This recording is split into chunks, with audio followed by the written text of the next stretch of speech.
This is Craig Miller, Director of Star Wars Fan Relations, and you are inside the 12 Months of Star Wars, only on Studio 2009.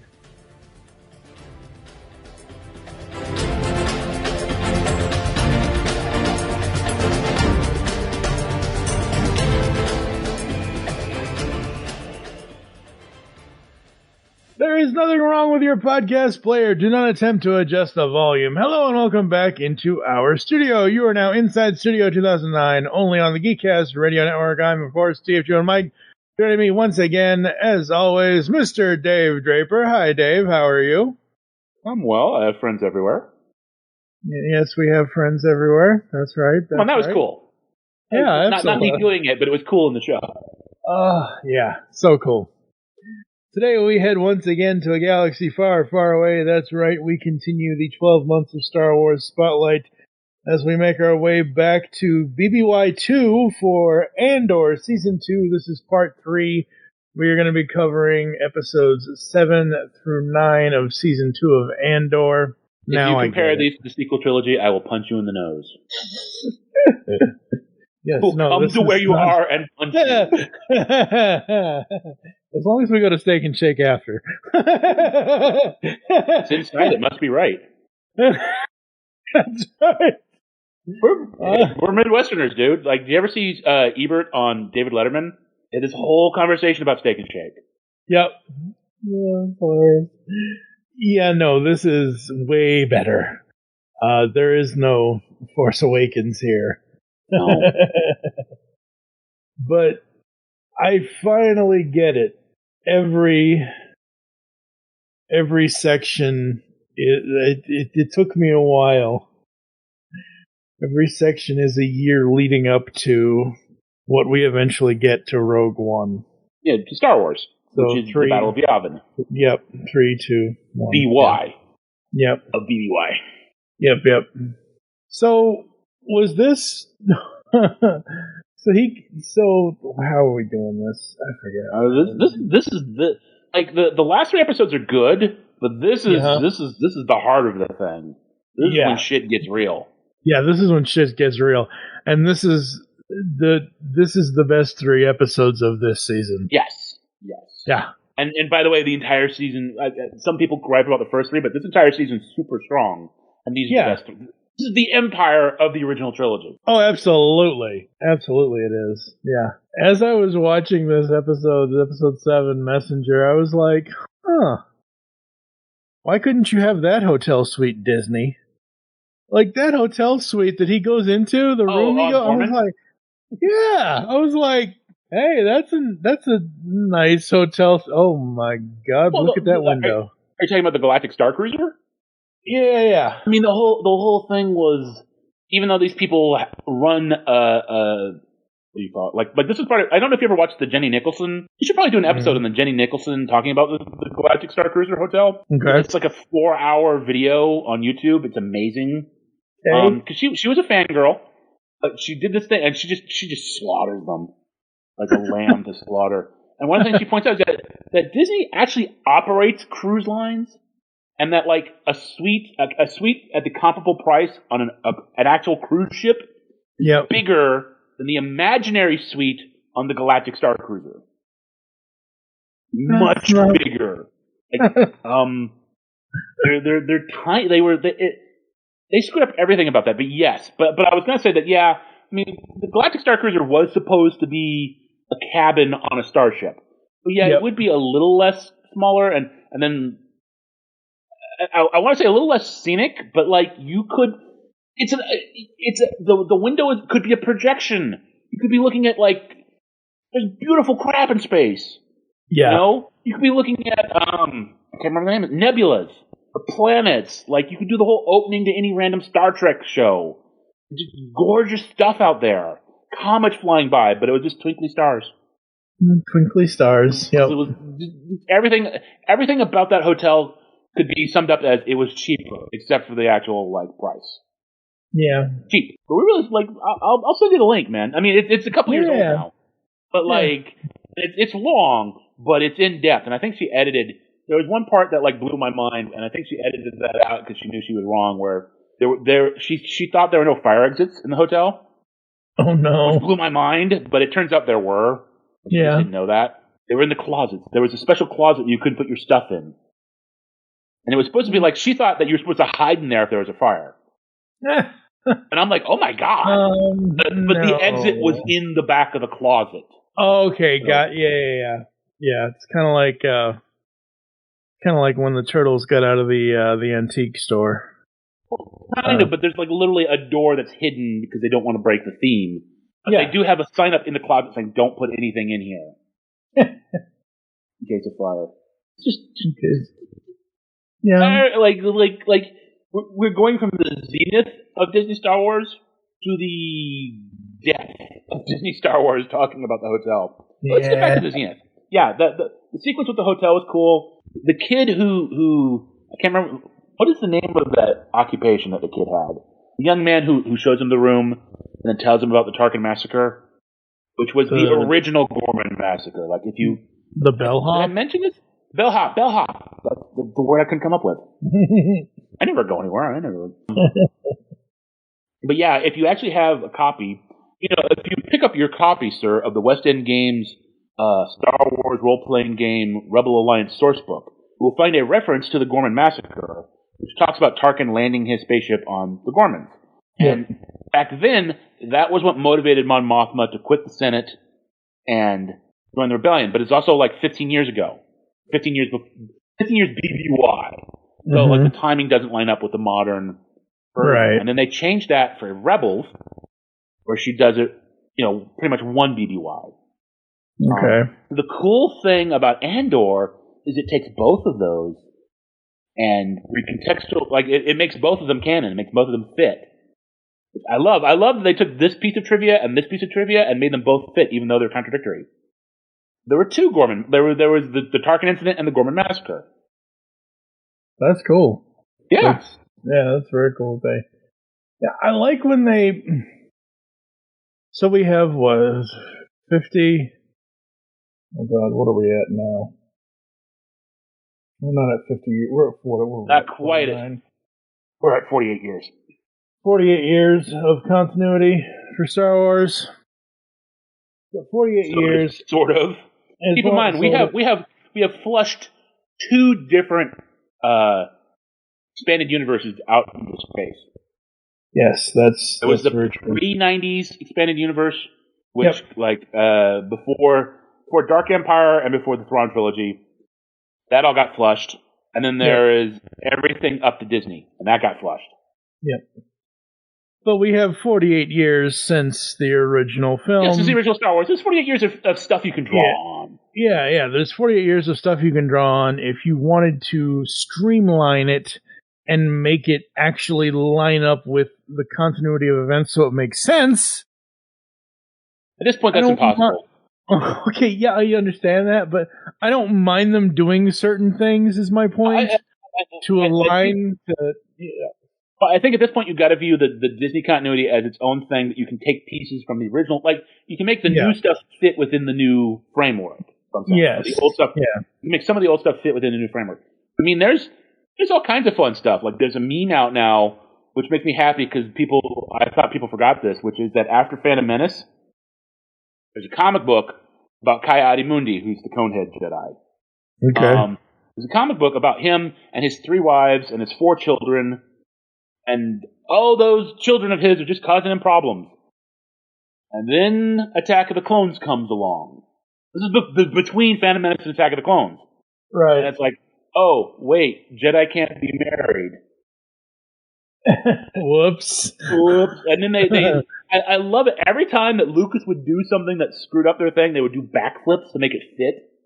Yep. Well, his species is endangered and very rare, so the Jedi made an exception that let him have all these wives and children because it's a cultural thing. Like, yeah, sure it is, George. Okay. No, George didn't do it. Like, well, you were using your George voice, so I figured. No, I was using my nerd voice, which is maybe a little too close to George. Yeah. George is more Kermit. Yeah. Yeah. Yoda's blood is green.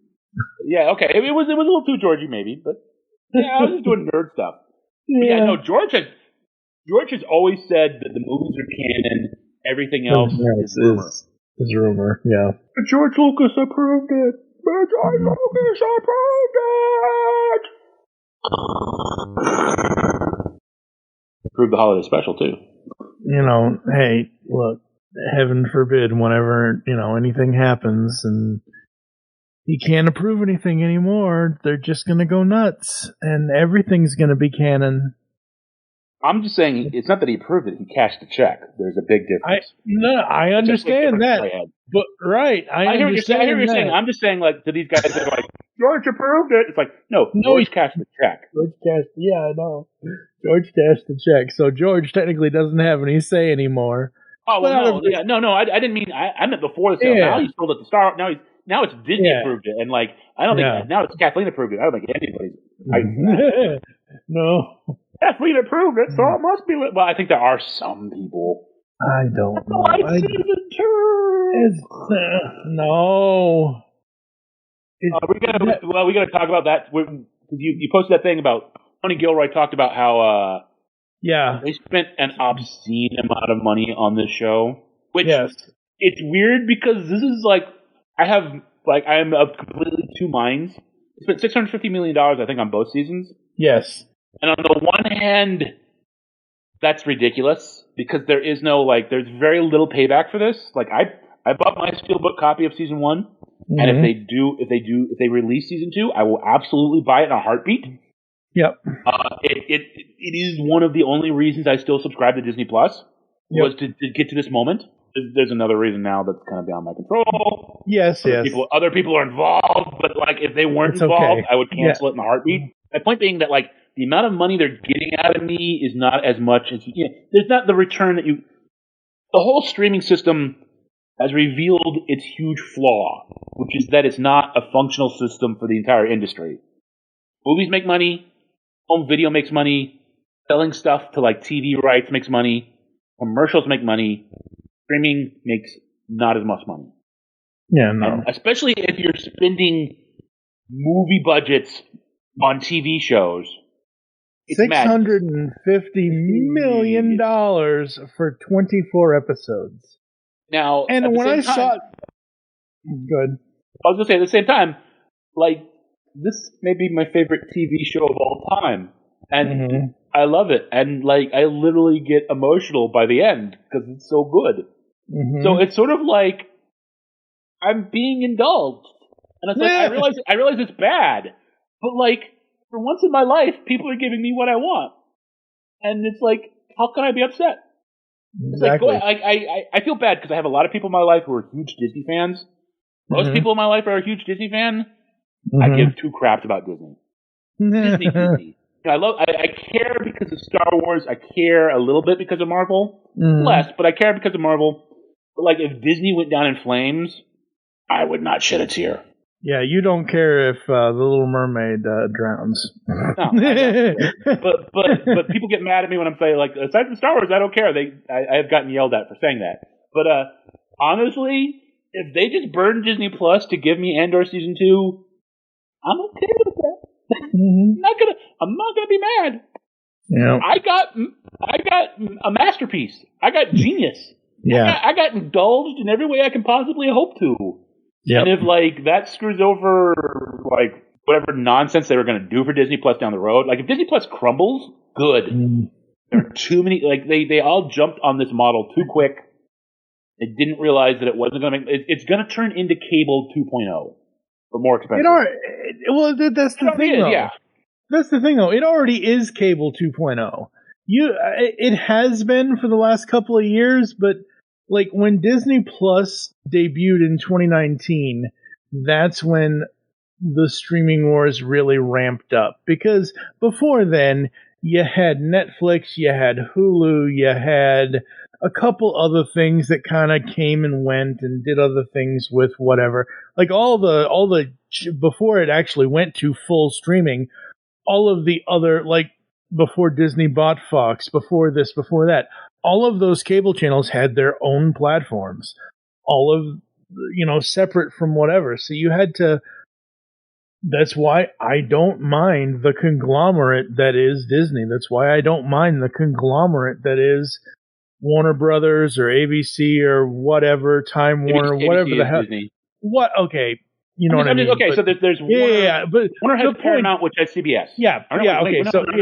I'm totally wrong about that. My bad. My brain just malfunctioned. Paramount has CBS. Warner doesn't have anybody. They have like the CW.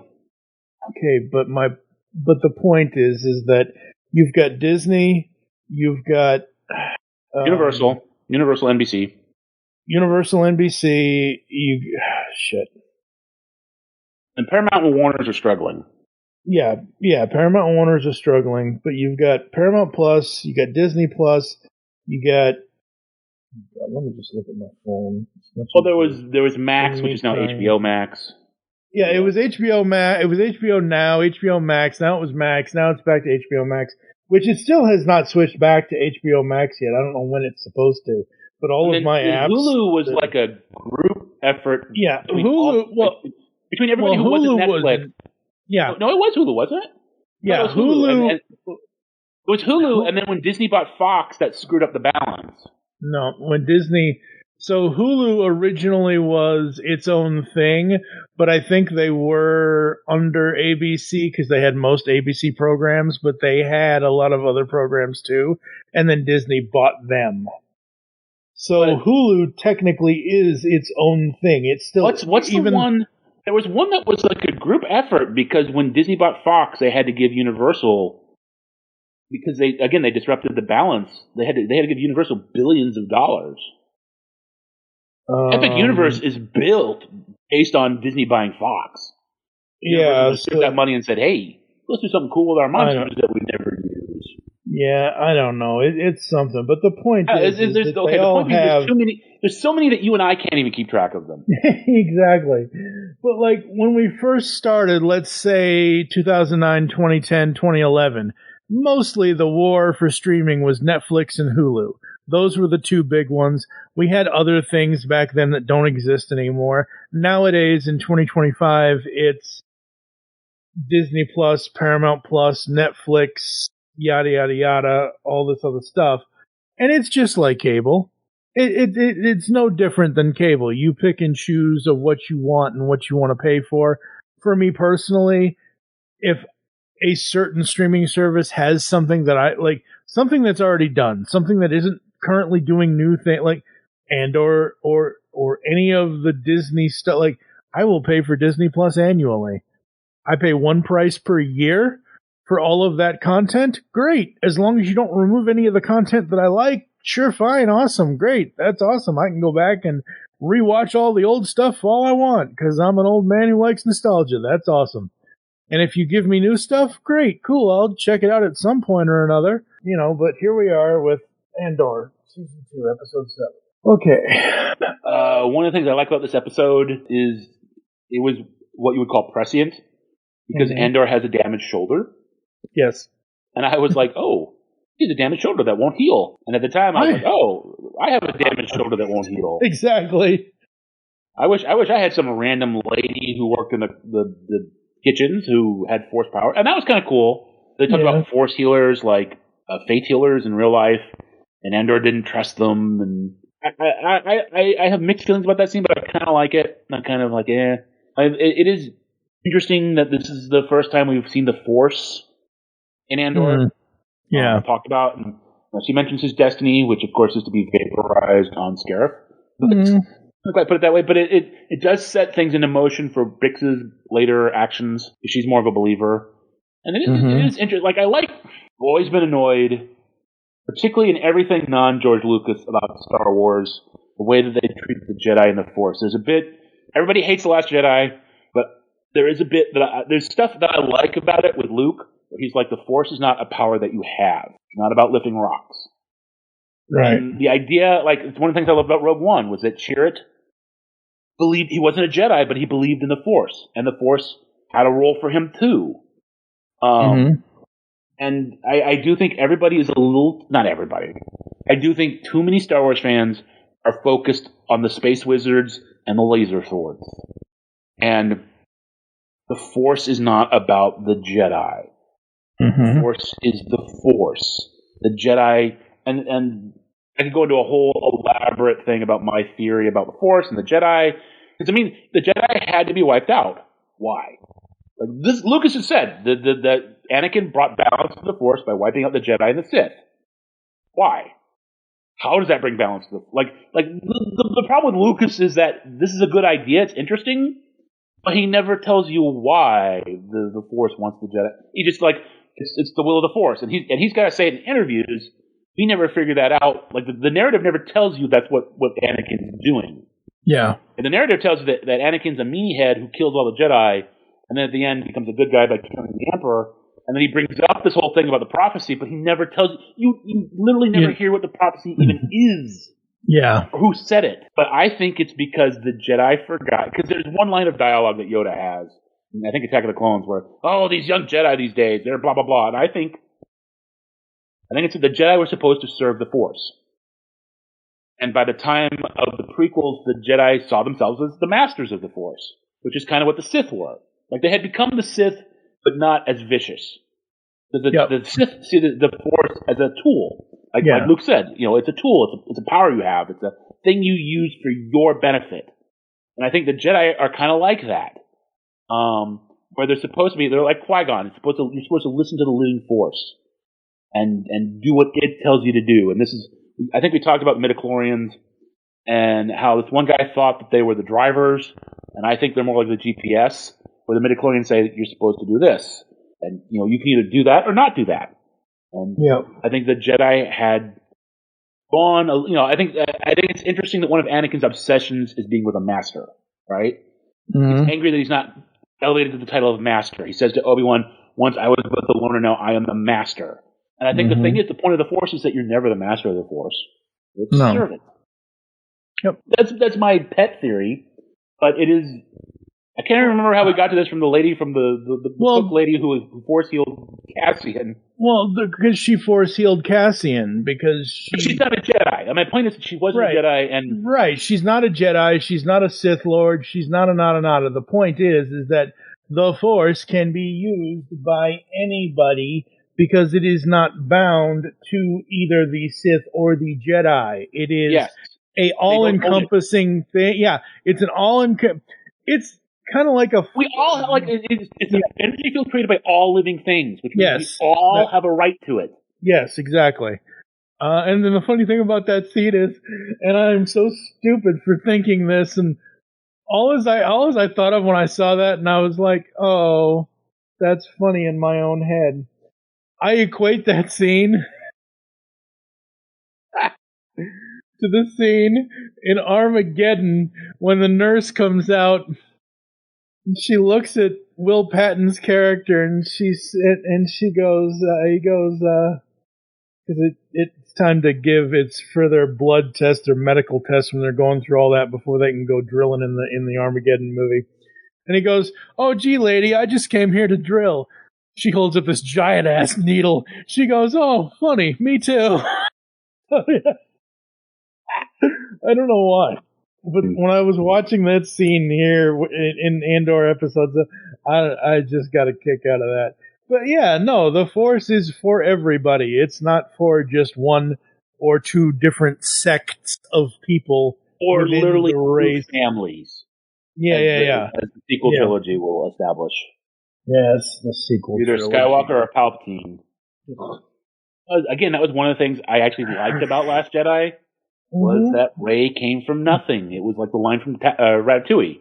Yep. A great chef. Not everybody can be a great chef, but a great chef can come from anywhere. Yep. I think that was one of the points of The Last Jedi, was that a Jedi can come from anywhere. And then, of course, Rise of Skywalker had to be, no. No. There's only two families. There's only two bloodlines. Yeah. There's only two bloodlines, the Hatfields and the McCoys. The Hatfields and McCoys. and this Hatfield's going to say she's a McCoy at the end. You traitor. Oh, God. Go back and listen to, I forget what episode number of the podcast it is, folks, but go back. I'll link them in the show notes. Go listen to our sequel trilogy episodes. You'll probably get a kick out of those. The growing resistance on Gorman, we get that. Who is that character? I swear. Oh, and that's not the only name I remember is the one girl was Enza, I think. Yeah. The daughter of the guy who was kind of the leader, but nobody listened to him, which turned out to be a big mistake. I just know there's the old dude, his daughter, other dude, the young dude, kind of angry dude who turns out to kind of be the guy who almost turns it around, like the dude with the hat who ends up we're dancing around. Like there's the whole thing where the Idris plot to get Gorman into Imperial hands. Yep. It's very interesting. Like it is weird because like, and literally if I have a criticism asterisk, is that Deirdre almost seems like a different character in this arc. Yeah. Where when she's on Coruscant and she's looking for Axis, she is very focused and very Imperial oriented. Then afterwards, she's very focused and she's very Imperial oriented. And this particular arc of this show, I don't know if it's because she's not doing the thing she wants. She seems to have moral qualms about what's going on. Yeah. Which doesn't seem to fit her. No, she's supposed to be this, I don't want to say cold and calculating, but she is. Okay, well, she's supposed to. She can be cold. Women can be cold and calculating. There are plenty of female characters in this show that, well, I mean, even Clea is kind of cold and calculating. Yeah. Good. Yeah, I'm not saying that she's. I think there's a difference between cold and calculating and being someone who is hyper focused on doing the right job for your cause. But the way that her personality is, I think she's at war with herself where she's trying to be this cold person and then oh god, I can't believe I'm about to say this. Her emotions are Kylo Ren. When her emotions come out, okay, not as bad as him, not as bad as his are.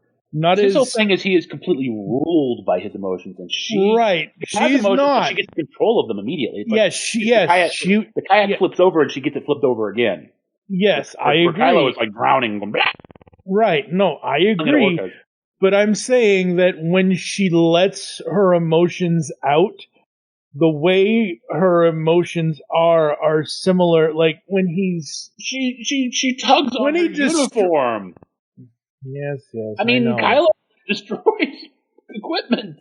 I know, but I'm just saying there's a couple of moments where I see her emotions, and all I can think of is him destroying that console. That one moment when he's just, but she gets it under control. She reins it back in. She fixes herself, quote unquote, fixes herself. She resets and she figures it out and all that. It's good character. The difference is it's good character with her. I don't know how much good character is in Kylo. I like Kylo for what he is. He's supposed to. I don't know. I think some of it was he was supposed to be a commentary on the fanboys, which always goes over well. I mean, I remember when I saw Force Awakens for the first time, I thought that was a funny scene. I liked it. I like the idea that he's like, because part of being a Jedi, it is the difference. One of the big differences between being a Jedi and being a Sith, which he doesn't want to be, but like, is the Jedi are about control, and the Sith are about indulgence, right? Yep. Sith are like, do what you want, and so like having no control over your emotions would be a very Sith kind of. I mean, intrinsically kind of a Sith thing. I think it also isn't very productive, and as we see in the movies, it doesn't get him very far. No. But I do think that's one of the contrasts, is indulging yourself versus and denial. Yeah. I love you, buddy, but I cannot disagree more on that one. No, I'm okay. I hear what you're saying, but like, I'm just saying, emotion doesn't mean they're like Kylo Ren. No. But like, just for a second, a split second, I'm not saying they're like. If it said Cyril, I might have gone with you a little because Cyril goes over the top. Cyril's whole world gets destroyed. Yeah, he believed in order and the Empire. That whole, we're not even talking about the episode. It's like in the episode, like, that's the second episode too. That's with Cyril. What is that one called? Oh, Who Are You? Who Are You? Yeah. I laughed. I'll get to it in a minute, but like. So the Gormans. So what happens is Wilman, the guy who was sniffing Rhino with Thaw, he shows up on Yavin and he goes to Cassian and he says, "Hey, look, Luthen has told us that Dedra Meero is on Gorman, and this is our chance to take her out." And even though he's like, it's not about revenge, it's kind of about revenge, kind of about getting revenge for what happened to Bix. But they, ironically, even though he's making the argument, I think feebly, that it's not about that there's a bigger thing involved, it is. But I don't think he really knows because obviously the whole Gorman thing is to help build the Death Star. So stopping that or interfering with that, I think killing Dedra wouldn't have really done much. Just, if what happened hadn't happened and Cassian was able to take out Dedra, I don't think that would have stopped the Death Star, but I mean, it would have slowed it down like maybe a half a second. But anyway, it really is about revenge, even though they try to pretend like it's not. And they take a ship, they take the U-Wing, and they go to Gorman, and Wilman's kind of hooked up with one of the local girls, the girl who was supposed to be the driver in the heist, but then she was undrivered because she was unreliable. And anyway, so he's hooked up with her, so he's got an emotional attachment. Cassian checks back into the hotel. Actually, and the bellhop is now a clerk. Yep. He recognizes There's a great moment where he recognizes Cassian, and he realizes they're going to have to report Cassian. He doesn't have any paperwork. Yeah. So the bellhop guy eventually, the next morning, tells Cassian that he didn't register his. But he makes it clear he recognizes who he is. He recognizes who he is, but he didn't do what he was supposed to do. He was supposed to do, so the guys are going to come. Nod. Yeah. And anyway, Cassian kind of realizes that something's going on because it's a year after his last visit, and he realizes everything's weird and there's stormtroopers everywhere. He's a little paranoid about it. The next day, the Empire. Well, there's this great moment. There's all this stuff that I love, this transport comes in with these new troops. And they're, Dedra even says, they're children. And there's a great moment where, the captain involved, and she's like, who is this guy? Who is it? She says to Paracast over the radio. Actually, one thing I don't like is they use the word radio. Because in Star Wars, it should be a comlink.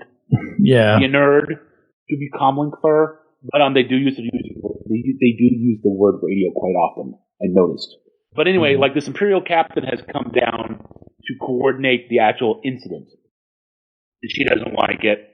And he's got this, because the whole World War II, French resistance, Germans analogy isn't subtle enough. He's got a scar. He's got a dueling scar. Like any good, proper German. Oh, boy. This troop of these kids come in, and the guy goes, are your men ready? And the sergeant, who's an older guy, there's a lot of cool guys with mustaches in this season. He's like, yes, well, they're not really men, sir, but, they're pretty green. And he's like, are we going to have a problem? Yeah. Are we going to have a problem? Yeah. The sergeant's like, no, sir. So the troops go in. That will become important later. But it's just they make a point that these guys are kids. Except for the sergeant. And that's one of the things I love about Andor are all the competent people who are caught up. And the sergeant's one of those competent people who's sort of trapped with this captain who literally he's got the scar. He's like, we will do as you are ordered, sir. He doesn't do it with the accent, but he might as well. But anyway, the next day, weirdly, they barricaded off the plaza where the memorial to the Tarkin incident is. There's been a big sore spot. And they open up the plaza. And everyone's like, the plaza's open, let's go have a big protest. So they have their little space air horns. Andor's weird because there's a lot of stuff that's almost immersion breaking for me in this season. Yeah. One of them is space air horns. Another one is Good Morning Coruscant, which is a little immersion breaking. It's just all the people are like, we are the Gore, the galaxy is watching. And they all converge into the plaza. And a couple people, the old guy who kind of is like, was in charge of the resistance, he kind of recognizes that something's off. Andor recognizes that something's off. But he's still trying to do his job. He's trying to get down into the plaza and get his rifle together and get a shot on Deidre. The Gorman all funnel into this plaza. And there's a great moment where Cassian is looking around and he kind of feels something's off. He goes up, like the plaza's like almost like a pit. And he goes up the stairs out to leave the pit, to leave the plaza, and realizes, boy, there's a lot of Imperial guys on the periphery. Mm-hmm. I think he begins to peg what's going on. And like the crowd fills up the plaza and they're getting rowdy and they're getting angry, and you can just tell that like the guy with the scars like just waiting for, like, he literally says to Deidre, I'm the trigger, you are the finger. You have to make the call. Yeah. Meanwhile, there's this whole bit with Kyle where Cyril's whole obsession is that there's been outside agitators. His whole thing is he runs into the guy, which I can remember his name, who's the old guy who, like, his whole thing is don't go into the plaza. There's something wrong. Don't go into the plaza. He's trying to stop them because he's like, his whole thing is about being peaceful resistance. And his daughter's like, we've been peaceful and everything has gotten worse. What are we supposed to do? And that's the tragedy of it, is what were they supposed to do? What could they do? And in the end, like, it doesn't matter. Like, but he's desperately trying to get them not to. He runs into Cyril, and they have a big confrontation. Because by this point, even though the trigger hasn't been pulled yet, the Empire has already gotten a little eager with this mineral. So they're already deploying their droids and their mining equipment on other parts of the planet. Reports are coming in that this Imperial fleet has surrounded the planet, and they're deploying all this gear into the hinterlands. The guy's like, he confronts Cyril. He's like, "What do we have? What do you want from us? What are you trying to take from us?" And Cyril's like, "That's just rumors." He's like, "Are you a fool? No, I'm here to, like, because there are outside people that are causing all this. There's outsiders." Because I think that's very important. What happens later is hardly what happens later. Because Cyril's obsessed with the idea that he is there to help the good Gorman people from being manipulated into being bad by outsiders, which ironically is what's happening. He just doesn't recognize which outsiders are doing it, because he believes in the Empire. He believes the Empire is a source of order and justice, and so he works his way through the crowd. He gets to his job, and he wants to talk to Deirdre. Deirdre's assistant says, "No, you got to wait in this room." So he shoves him off into this room, and he goes through a couple of doors, and the room is filled with like the employees, and they're all against the walls. He's sitting on the couches or whatever in the middle of the room, all these KX droids. And it's kind of a cool moment, and nerds have gone through the video. Like, all the droids are just sitting there, and one looks at Kyle and just keeps staring at him. And yes, kids, that is KSO. Or will be KSO. They've looked at the scuffs and the little markings, the little this, little that. God bless them. Like, I make fun of them, but like, I watch the videos where they explain it. I can't be too cruel. Yeah. So, and of course, Cyril's like, "What are these things doing here?" I can't remember if I said this on another episode or not, but I'm going to bring it up again.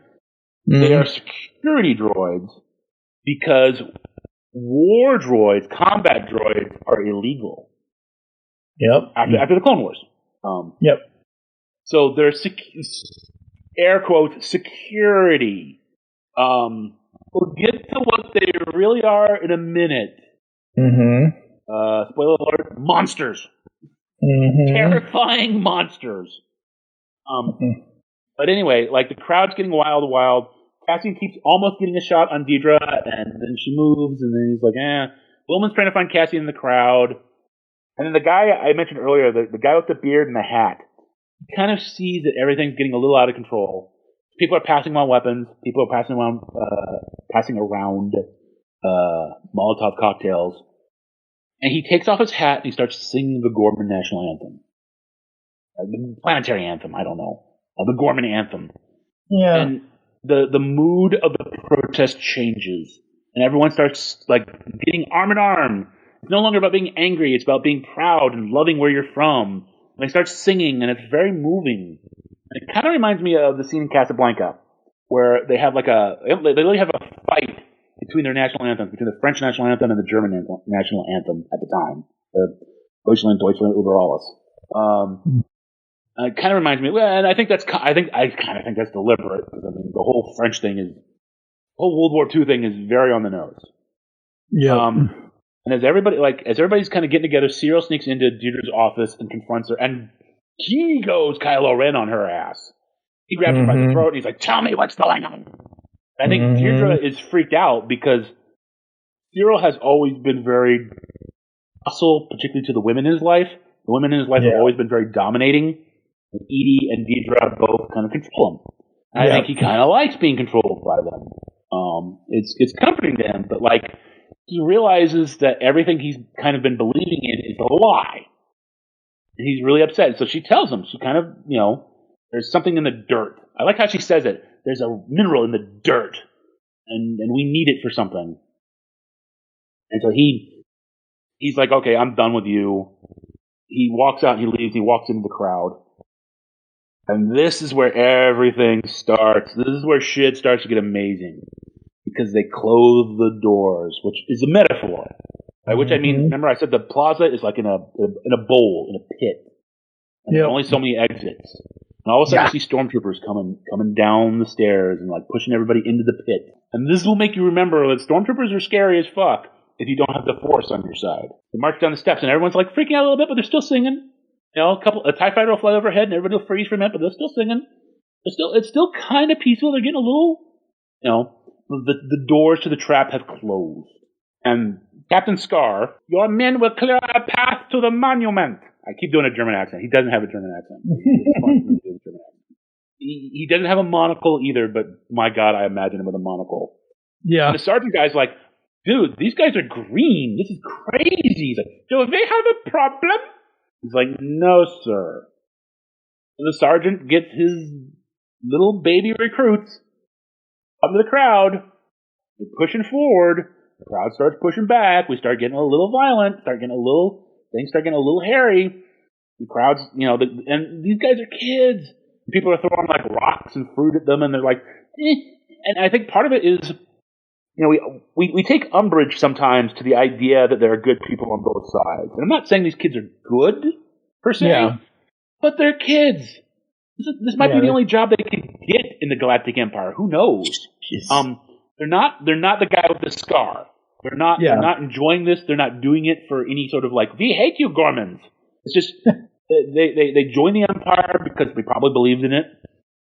And suddenly they're thrust out into this terrifying situation. They've got armor. They've got some weapons. Even the sergeant knows this is a bad idea. But, he has to follow orders. And then the moment comes where Deirdre has to like eat a finger and pull the trigger. She says, "Do it." They signal a guy. There's an Imperial sniper on one of the roofs. Yeah, you see it through the scope. And this is the moment. And he's like looking at the crowd. You can see the crowd in his gun sights. He's moving it around. And he pulls it up. And targets one of the kids, one of the Imperial troops, young Imperial troopers, and shoots him in the head. And of course, on the ground, they're shooting at us! Return fire! And so the Imperials pull out their guns and start shooting, and then the stormtroopers start shooting, and everybody's, and then the Gorman guys have their guns, and they start throwing firebombs and start shooting, and it becomes just, even though they have guns, it's still like stormtroopers, mowing them down, and it's a slaughter. Even though they push back a little bit, which of course is perfect from the Imperial point of view. It's a slaughter, and like amazingly, Cyril is in the middle of this. Blasters are whizzing past his head. He can't believe it. He believed that the Empire was the source of justice and order. And he's looking at this, but at the same time, he had kind of come to know these people, the Gormans, as it was part of his mission. And he realized they were good people. They were good people, and in his opinion, they were just being manipulated by outsiders, which they were. But and he's just like, he cannot believe that his whole world is gone. He's lost. Meanwhile, Andor's still trying to get that shot off. Yes, he is. Like this is the running theme with Cassian Andor. Is he's not a very efficient sniper, as we'll find out in Rogue One, because he almost tries to kill Galen. He doesn't take the shot. But like, as the battle's going on for a little bit, the Empire finally goes, okay, or the captain goes, okay, deploy the droids. Yep. And these things come out of the box. Oh, like the first thing one does is there's these huge, massive metal barricades, like metal, I figure out how to describe them. The blades of a huge bulldozer is kind of what they're like. Mm-hmm. It gives it a kick, and it goes flying across the plaza. Yeah. People, and they just like that's how it ends. Of the girl dies, and she's shooting at one, and she falls, and it picks her up and just tosses her across the plaza. She goes down crunch. And this is like, oh my god! People have kind of, I think, somewhat rightly pointed out. In Rogue One, you see one of those things get blasted with one shot from Jin. Mm-hmm. It's a funny moment. Like, she shoots it and it goes down, and then KSO goes, "How did you know that wasn't me?" She's like, yeah, it wasn't you. But anyway, like, there are theories. There are theories. There are attempts at no prizes, which I kind of like, which is the idea that maybe the blasters that the Imperials allowed the Gormans to get were kind of underpowered. Right. But at the same time, like later on, Andor shoots at KSO eventually, and it doesn't affect him at all. He's got his rebellion gun. But anyway, whatever. I mean, nothing's perfect. Cassian finally has a shot on Deirdre, but then Cyril sees him.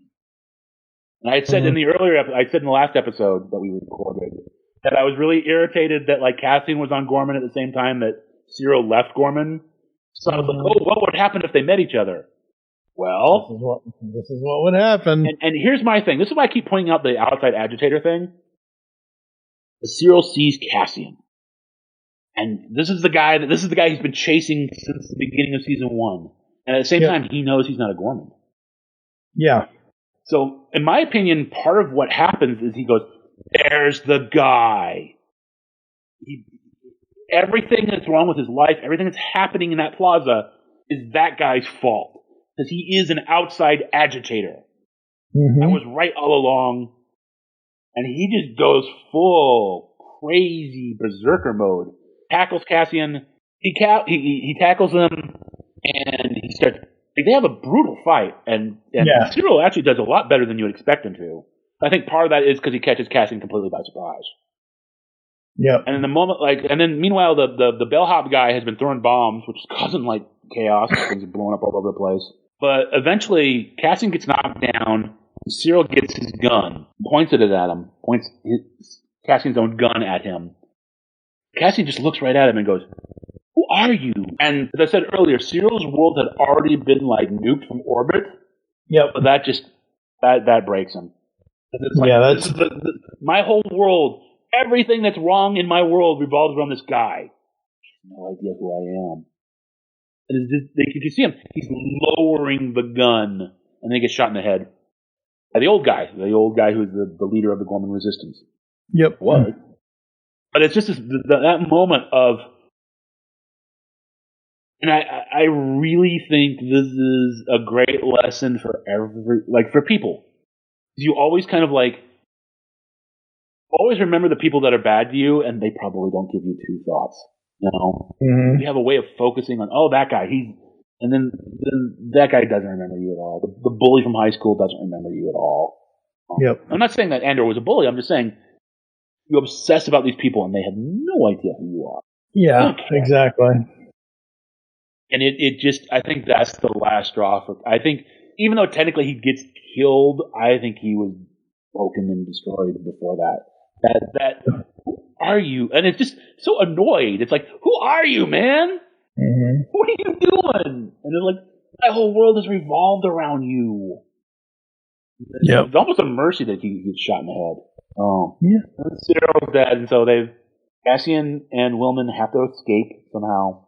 They get out, eventually people start getting out of the plaza, but they're followed, there's that great moment where, they're kind of standing there yelling at each other because Wilman wants to go find his girlfriend. Cassian's like, no, we gotta get to the ship, now. And they're arguing, and they see people streaming out of this one exit, screaming. And they're like, what's that? And then they look, and this guy goes flying out the exit, hits the wall, crunch. We need to go. And then KSO, eventually, comes walking out, and he sees them, and he's like stomping towards them and smacking people left and right, and just an unstoppable juggernaut. And they're shooting at him with real Imperial or real Rebellion weapons, so flaw in Rogue One, flaw in Andor, I don't know. But anyway, he's almost on them, and then one of the other Gorman guys hits him with like a vehicle. I don't even know what kind of vehicle it's supposed to be, but it's big and heavy. Yep. And smashes him against the wall, cuts him in half, kills the KX droid. Yep. They argue a little bit more, and Wilman's gonna go find his girlfriend. He's like, Cassian, you gotta get out of here. You gotta tell people what happened.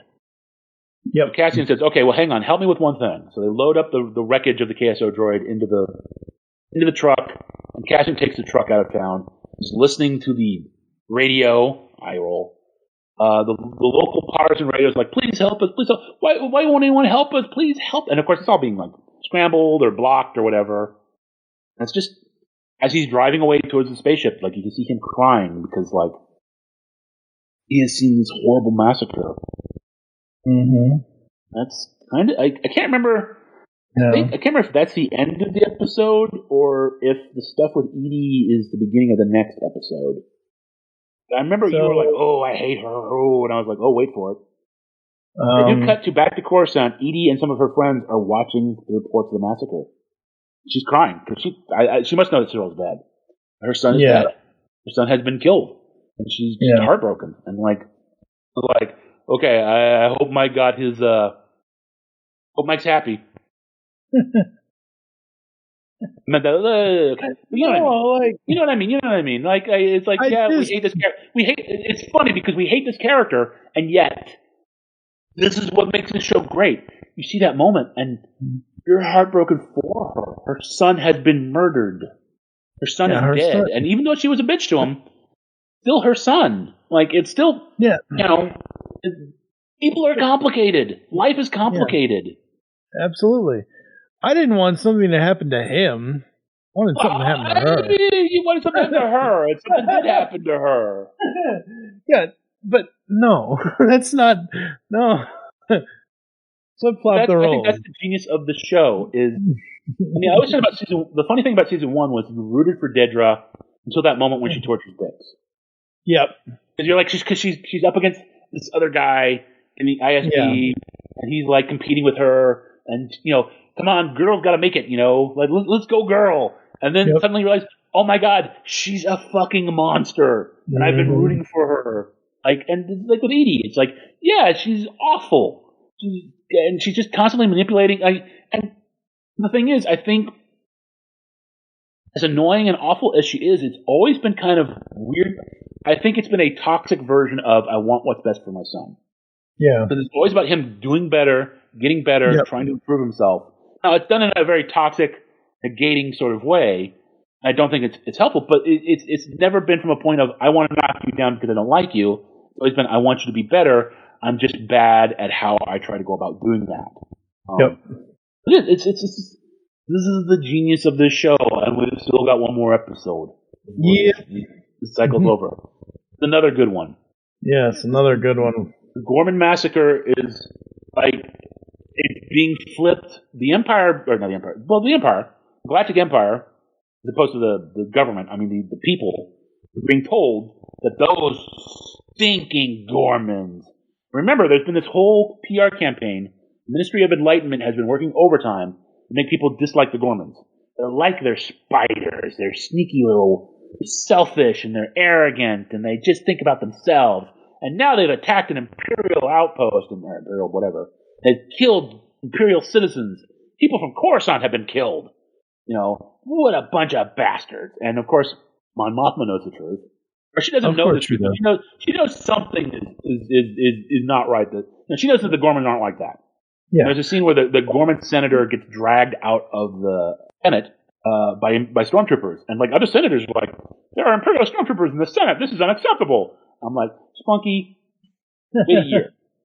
Wait exactly.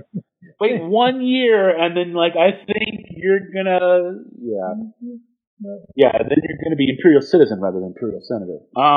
Exactly. So Mothma.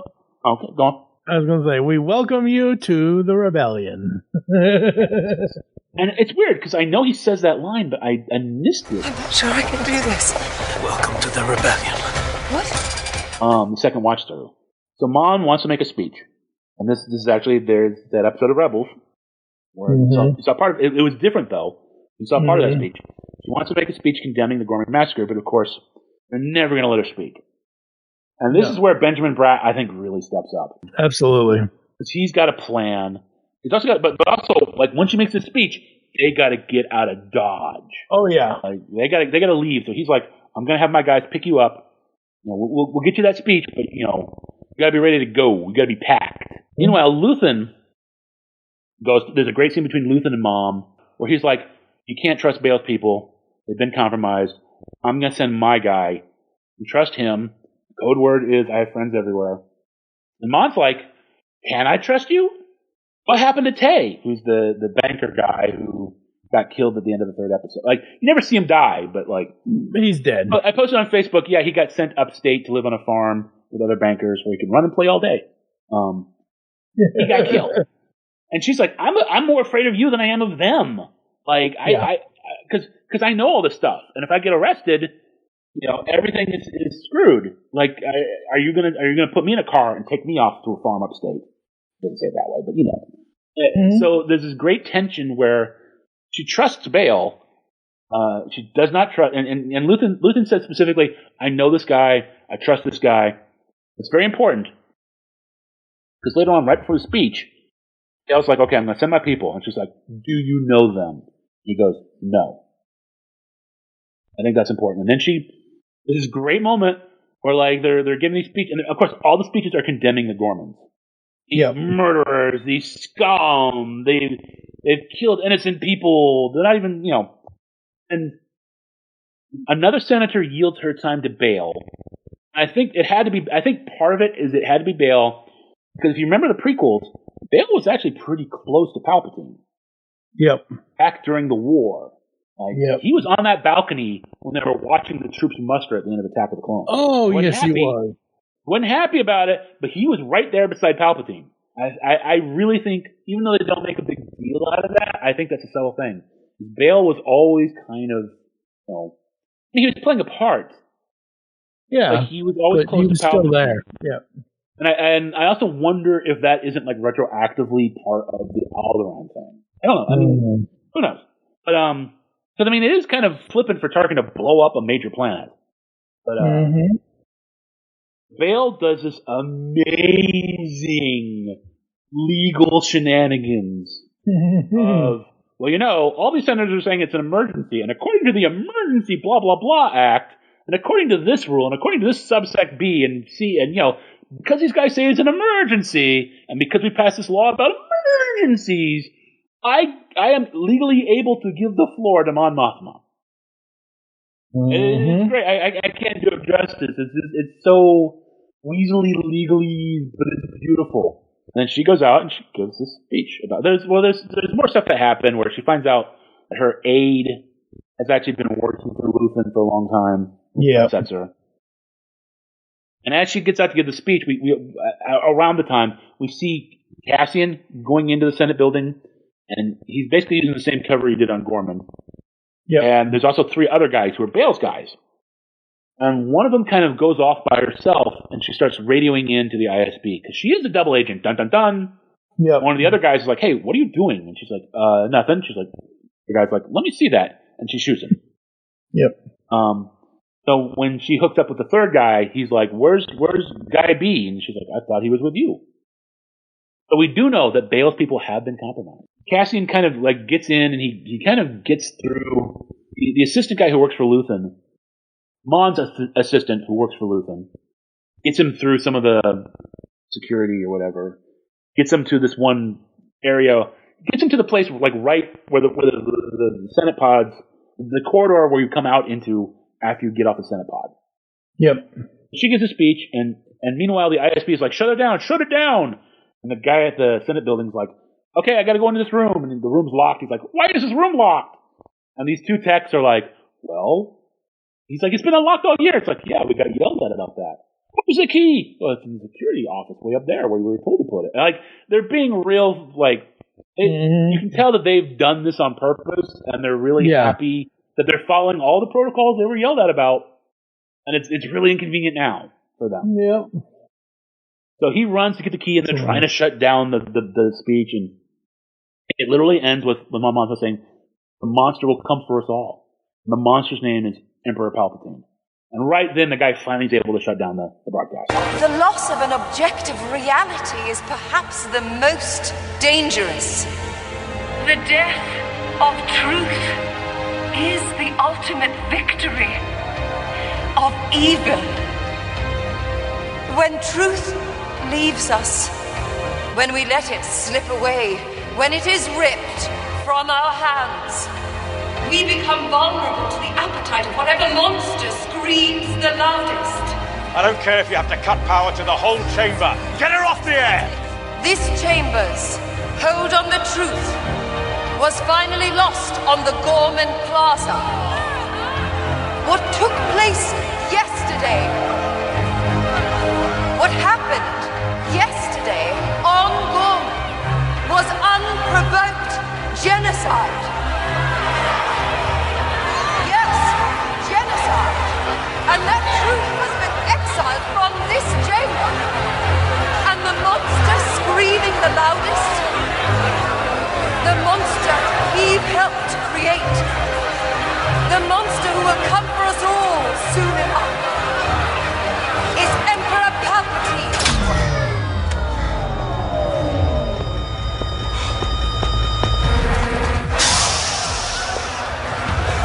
Senator. I can't speak right now. I was in Gorman yesterday. I saw everything in the plaza. I've made my statement. No, we need to speak. I have friends everywhere. Yep. Then she comes out of the pod, and Cassian's right there, and she, of course, doesn't know if he's there to kill her or help her. He does I have friends everywhere, and she's a little freaked out. They go down to this other level, and that's where Bale's people are. There's a bunch of people there, but Bale's people are there, and the girl goes, no. I don't even think she doesn't even, wait a minute. She just pulls out a gun and says, you're under arrest, I'm ISB. Mm-hmm. And Cassian does what Cassian does best and shoot her. Is that where he says, welcome to the rebellion? Because, I think so, yeah. So. Maybe. But there's a great meme going around, because this happens twice. I'll get to the other one. There's this great meme where every time Cassian pulls out the gun and shoots somebody, Mothma looks horrified and Cassian looks happy.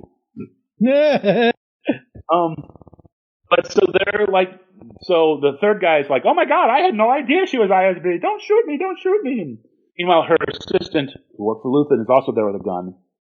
How the hell he gets out of there, I don't know. He's like, I'll cover you. Go, go, go, go, go. So they start going, and there's this great moment where they're walking out on a walkway, and she's kind of half running, and he's like, don't run, walk normally. Mm-hmm. But just little details like that are cool. Yeah, very. And they get down this other walkway, they're outside, and her driver starts coming up. He's like, do you know him? He's like, it's my driver. He's like, can we trust him? No, he's ISB. He's like, and there's this great moment where Cassian's like, hey, look, I got her. Let's take her into the prison. I got her. She's captured. And the guy's like, huh? And she's like, what? And then he shoots him. Cassian shoots the driver. And again, that's the one where he's got this huge grin on his face, and she's like, ah! Yeah. I remember. That's hilarious. And he gets her to the car, and he takes her to what turns out to be the same safe house that they were in the last arc. That safe house becomes a big part of the show. Yeah. That's where he runs into Clea, and they talk about how they gotta, someone else, this is continuity with Rebels, someone else will bring her to Yavin and want her to make a speech. So you have to go watch the episode Secret Cargo to kind of know what happens there. Meanwhile, he finds out someone else is in the apartment. He's like, is that Luthen? It's like, no. But he walks in there, and it's Wilman. Wilman got out off of Gorman. He's injured. He got the girlfriend out. Good for him. Yep. Yay. I don't remember how that one ends. And then that one ends with Draven offering Andor to brief Andor in his office. Andor tells Draven that he has broken KX series security droids. Yeah. I forgot like a whole chunk of that, didn't I? Mm-hmm. It's back to Yavin. He hooks up with Bix. And then he wakes up in the morning and there's like a Dear John space letter for him thing. Because his whole thing is, I'm done with it. I'm done. Me and Bix, we're going to go somewhere quiet and have a good life. Yep. I've done my part for the rebellion. And she's like, the Force lady guy, or the Force healer lady, said you were important. You can't leave the rebellion. When this is over, we can be back. We can be together again. But I'm leaving. He runs to the temple or the bases, and there's this great moment. And I think they're talking about the ghost, where he's like standing there and he's like, "You got to move. There's a freighter coming in." Mm-hmm. I think that's the ghost with Mon Mothma. Maybe not, but anyway, he's like, "Where are the transports?" The transports have already left, so she's gone. Mm-hmm. And then Draven Draven wants him, and then the whole thing is they've rebuilt the KSO droid he brought back from Gorman, or the KX droid. Sorry. Yeah, the names are a little too similar. Yeah, and the whole thing is like at the end they're about to turn it on again. Cassian grabs a gun. Everybody grabs a gun, which having seen the Gorman Massacre, I would. Mm-hmm. They turn him on, and there's like noise, and it's very dramatic, and he's trapped down like Frankenstein's monster. And ASO wakes up. I can finally call him that. And he goes, "If I've done something to offend you, I'm sorry. Otherwise, could you please stop pointing guns at me?" Mm-hmm. That's how that ends. Yeah. We get KSO. Yay! Yay! Cut to the meme of the lady with the child in the pool, like favoring one, and that's KSO, and then the child at the bottom of the pool. That's B2. Poor B2 was left to drown. Fuck him. It's okay. It turns out to be okay in the end, but I was offended at the time. I was triggered. Well, I talked this whole episode. You good? Yeah, hey, Mike. Wow. To your podcast. Do you have any thoughts on this TV show? So, episode 9 it's one of those types of media where I wasn't sure where the ending was going to be. Yes, I know technically this is an episode of television or an episode of a Disney Plus show or whatever the hell you want to call it, where it's like it's supposed to be a certain amount of time length, whether that's 42 minutes or 48 minutes or whatever. But like episode 7, that was 39 minutes. I looked at that and I was like, wait a minute, how long was this episode? Because episode 7 seemed awfully short to me. And I looked at it and I was like, holy crap, it's only 39 minutes. This episode, I wasn't sure where the stopping point was going to be, because they had so many cliffhangers in this one episode for episode 9, for Welcome to the Rebellion. He could have stopped it because you're right. There is a point where it's at the end of one of the scenes. I forget which one off the top of my head, but it is at the end point of one of the scenes where Cassian says, "Welcome to the Rebellion." They could have ended it right friggin' there. Like, this episode and it's not a bad thing. It's just one of those things where, to me, I like that point of television where you don't know where the stopping point is going to be. It keeps you guessing. And as long as it can keep me guessing as to where they're going to leave us off for the next week or the next day or the next whatever, that's great. Even though in the streaming world you can just go on to the next episode, it is what it is now. But I really dug that. I like the whole, now that I understand that the whole, hey, every episode is a year later thing as the countdown continues, Casey Kasem notwithstanding. I really dig like this year later stuff, like, because we know, but we don't know, like, what has happened in the preceding year. We saw that last episode, and this is what is going to happen with this year, or at least some events of this year. And I dig that. I think I mentioned the first episode we did on season 2 that the plan had originally been every arc was going to be its own season. Yeah. But like, because of what we talked about with $650 million, that whole discussion, it was like, no, you get one more season. No, you get one season, you get 12 episodes, make it work. And I mean, wait a minute, it didn't work at all. We've all been lied to. It was Acolyte all over again.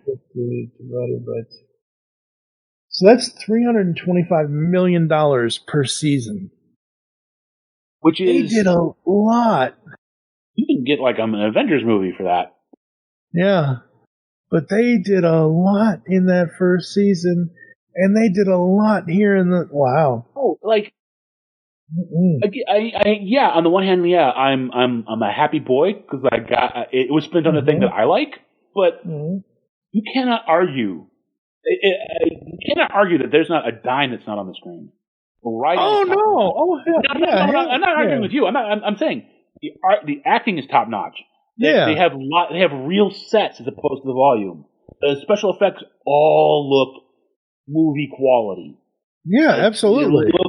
In fact, ironically, I was before we started recording, I just saw a random, I don't know what they call them on Facebook, a random, it's not a TikTok, but one of those random short videos. Reels, yeah. It was a clip from Book of Boba Fett.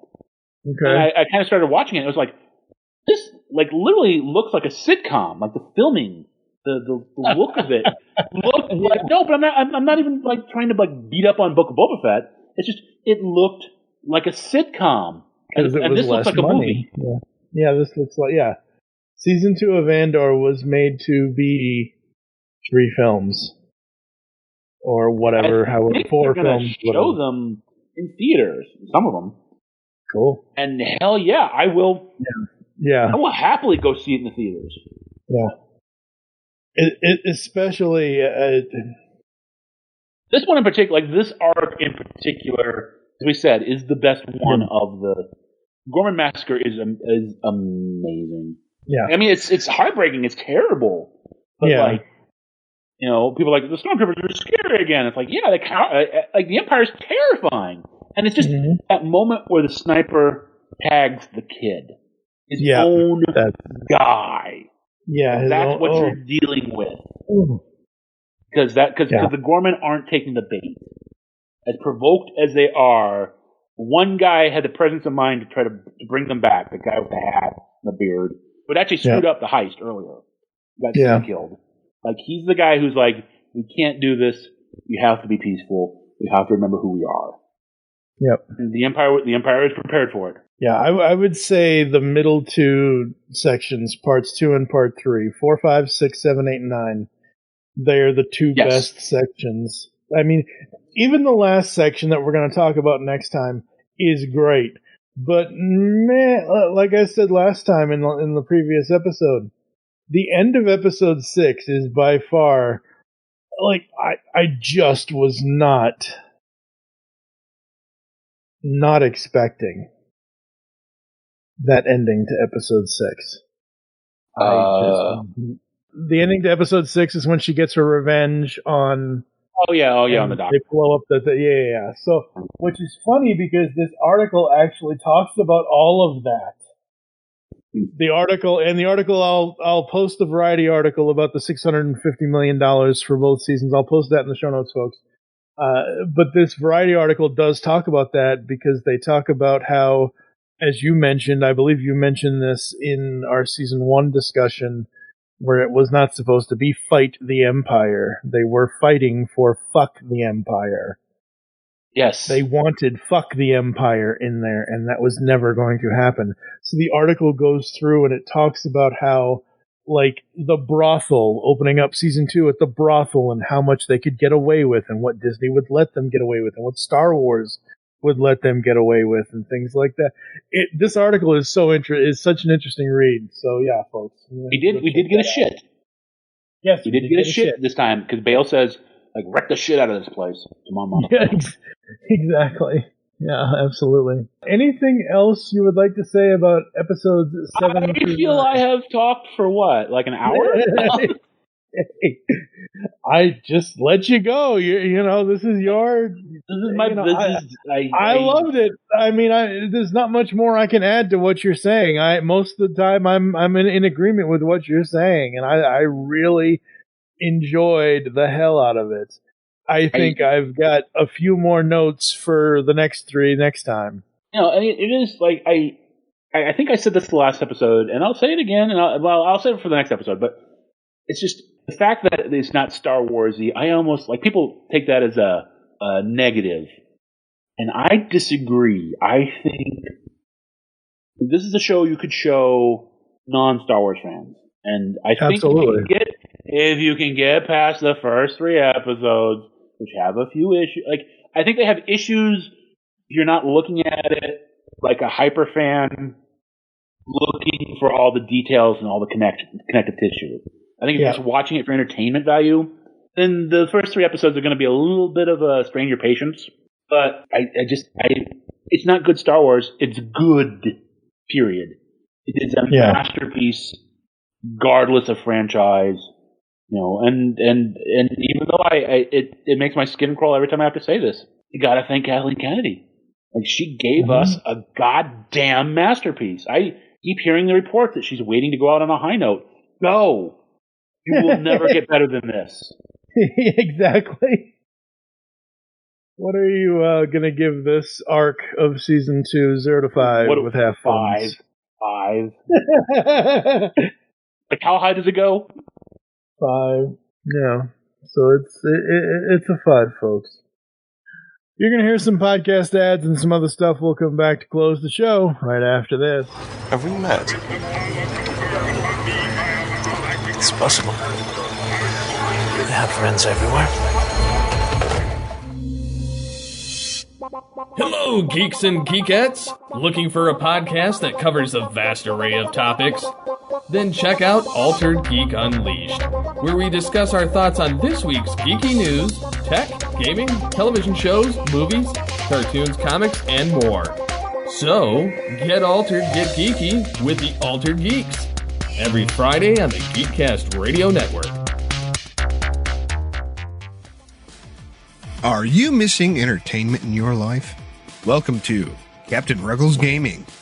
Whether it's guides, roleplay content, or our shenanigans with our collaborations with the 20 years standing strong Fart Clan, also known as Fast Action Response Team, or the Wrecking Crew, we have something for everyone.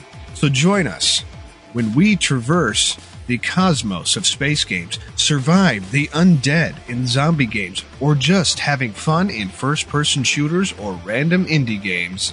Visit us now at geekcastradio.com and youtube.com/@Captain Ruggles, or Google search Captain Ruggles Gaming. It's game time, and I'll see you out on the battlefield. Because the world needs another movie podcast. The Geekcast Radio Network presents for your listening pleasure the Cinema Geek. Hosted by Amanda, Kevin, Matt, and Dan. Each week we dive headfirst in the landscape of movies as we discuss movie news, play movie games, go in-depth on reviews, and even have a top 10 countdown or two. Also, don't miss our director retrospective series, where we review noted directors' movies film by film. Bottom line is, if you love movies and love podcasts, you need to experience the Cinema Geeks. You can find us on iTunes or geekcastradio.com. Hey toy fans, this is John, also known as Iacon Dispatch. You can find me on pretty much every social network at Iacon Dispatch, where I share cool Transformers and Star Wars stuff that I like. Thanks so much to the great people at Geekcast Radio Network for putting this awesome project together and for once again letting me contribute to it. Definitely had a lot of fun with it. Take it easy everyone, and I'll see you around online. Hey, welcome to the Last Comic Shop Podcast! A comic book podcast that actually talks about comics. Yep, each week we open the shop up and read and discuss a comic. Sometimes we pair that up with comic book movies or TV shows. Or not. Lots of times it's just comic books and sound effects. Oh yes, definitely lots of sound effects. So tune in on all the major podcasting platforms for the Last Comic Shop Podcast. Or check out our library of evergreen shows at www.lastcomicshoppodcast.com. Are you in need of what the heck did I just listen to? Are you in need of a laugh at the expense of the internet? Boy, do I have a treat for you. Here at Lyrically Audacious, we turn just about anything into music. Visit us now at youtube.com/@Lyrically Audacious, all one word. So swing by, have a laugh. Stay lyrical, stay audacious, here at Lyrically Audacious. For the best in science fiction, join Mark Baumgarten, Vicky Jakubowski, Zion Quiros, and Juan San Miguel on the award-winning podcast Marku 42's Universe. Doctor Who, the Marvel Cinematic Universe, Star Trek, and more are all fair game with Marku 42, which has been around since 2012 in one form or another.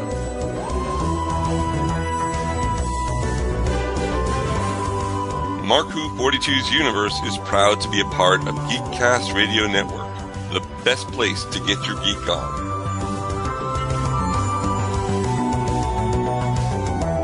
Listen to us bi-weekly or weekly if we have a topic relevant for you, our listeners.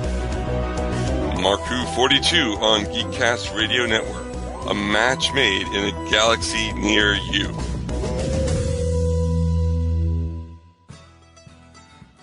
Do you know John Hyatt songs? Maybe you know them from being covered by Roseanne Cash, Three Dog Night, the Neville Brothers, Emmylou Harris, Eric Clapton, B.B. King, Jeff Healey, Bonnie Raitt, or literally hundreds of others. Maybe you have some of his albums on your shelf, or in your cow-horned Cadillac right now. I'm Jesse Jackson. And I'm Sylvan Groff. And we're going to dive in from A to Z. Join us on the Perfectly Good Podcast. We're going to discuss all of your favorites and uncover some forgotten gems, from Aces Up Your Sleeve to Zero House. Rate and debate every John Hyatt song on the Perfectly Good Podcast. Have a little faith. Hi, I'm Dan, and I'm the host of the Rock Nerd Radio Show, which airs live on HudsonRiverRadio.com every Wednesday evening at 8:30 p.m. Eastern Standard Time. It also gets backed up as a podcast, which you can find on your preferred podcasting platform. Every week on my show, I talk about all kinds of pop culture. I talk about music, I talk about movies, TV, comics, collectibles, and so much more. I also feature a guest on my show periodically, which you might enjoy. I have a couple of special segments on my show, one called The Cover Song of the Week and My Favorite Thing in the World This Week. If you think this sounds cool, check it out sometime. I hope you do.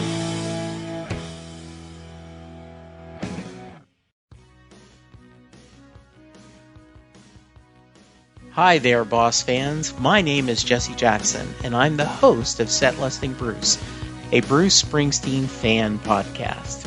For the past decade, my guests and I have shared heartfelt conversations, unforgettable fan stories, and deep dives into the lyrics that have shaped our lives.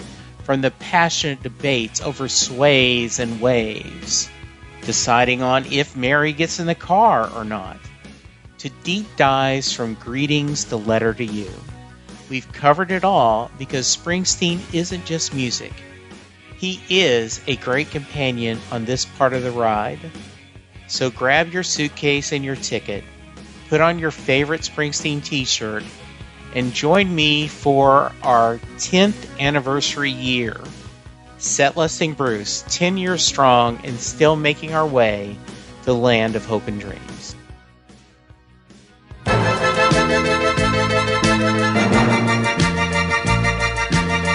Hello, all sentient beings. Want the latest on everything going on in the Transformers multiverse? Check out the Transmissions Podcast Network. We've got weekly podcasts covering everything from Alpha Trion to Omega Supreme, from old school G1 all the way up to Cyberverse and beyond. And you don't want to miss Empire of Rust, the world's first and only Transformers live play role-playing game podcast. If you love Transformers, there's something for everyone at transmissionspodcast.com.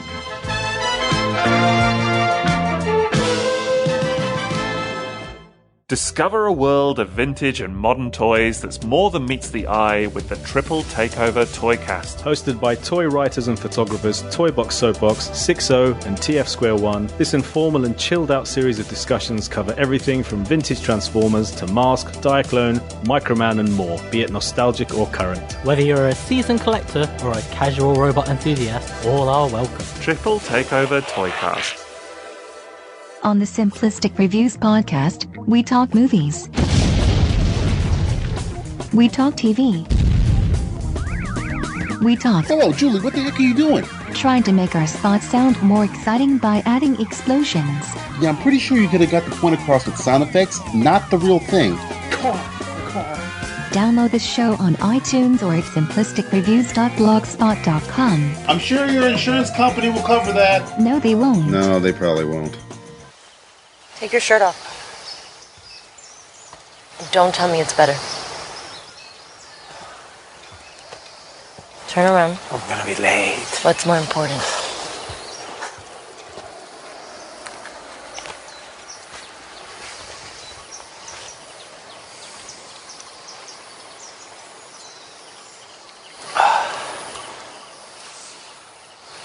Easy. That was easy. Pick another spot. Just relax.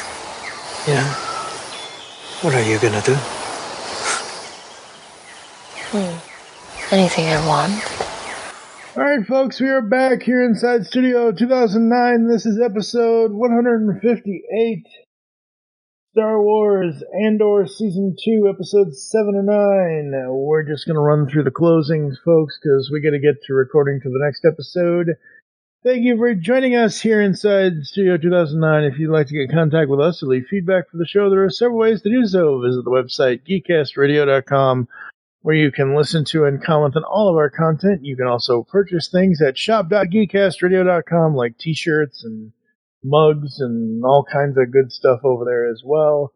You can send any email to feedback@geekcastradio.com. Just put in the subject line Studio 2009 and whichever episode number you're leaving the feedback for. You can check us out on all the podcatching clients you choose to use. Follow us on Twitter at GeekCastRadio, at It's Studio 2009, all one word for the show. I am at TFG1Mike. Dave doesn't do social media. Yeah, I do a little bit, but it's for me, not for yeah, exactly. You can become a fan on Facebook. Go to facebook.com/GeekCastRadio Network. You can also check out Studio 2009 podcast over there as well. Join us next time when Dave and I will be discussing Andor Season 2, Part 4 for us, episodes 10 through 12. For now, I am TFG1Mike with David Draper. You'll hear us back in the studio soon. Why aren't you saying anything? I'm listening. The only special thing about me is luck. And I've overplayed my hand already. Nothing's worth more than this. I mean it. I know. Speaking of boner pills, we've got RoboBear. Yes, RoboBear. Oh, boy.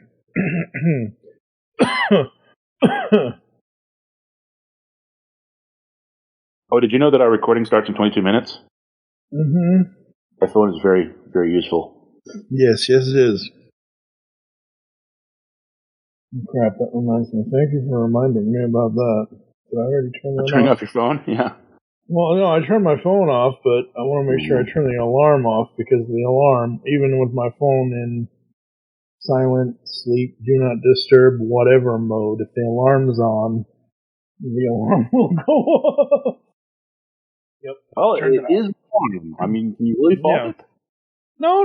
I just want to make sure I want to make sure the human did the right thing for the technology. Yeah. You know.